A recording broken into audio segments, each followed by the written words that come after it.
ప్రతి క్షణం సమాజం కోసం మీ మిత్ర న్యూస్. వయోవృద్ధిని సమస్య పరిష్కారం.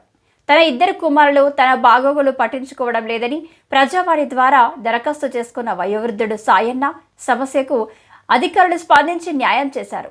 మహబూబ్ నగర్ పట్టణం టీడీ గుట్టలో నివాసం ఉంటున్న 78 సంవత్సరాల వయోవృద్ధుడు సాయన్న తన ఇద్దరు కుమారులు శేఖరయ్య, శివరాములు తనను తన భార్య చెన్నమ్మను తన సరిగ్గా చూసుకోవడం లేదని 20 రోజుల క్రితం ప్రజావాణిలో వయోవృద్ధుల సంరక్షణ పోషణ చట్టం కింద ఫిర్యాదు చేస్తూ తనకు న్యాయం చేయాలని కోరారు. ఈ దరఖాస్తుపై జిల్లా కలెక్టర్ విజయేంద్ర బోయి ఆర్డీఓకు తగు చర్యలు తీసుకోవాలని సూచించారు.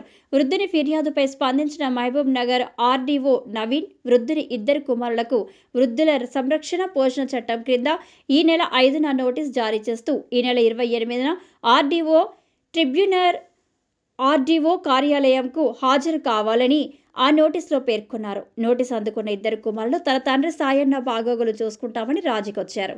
సోమవారం ప్రజావాణి కార్యక్రమంకు వచ్చిన వయోవృద్ధుడు సాయన్న జిల్లా కలెక్టర్ ఆర్డీఓకు కృతజ్ఞతలు తెలుపుతూ తాను ఇచ్చిన ఫిర్యాదును వాపసు తీసుకున్నారు.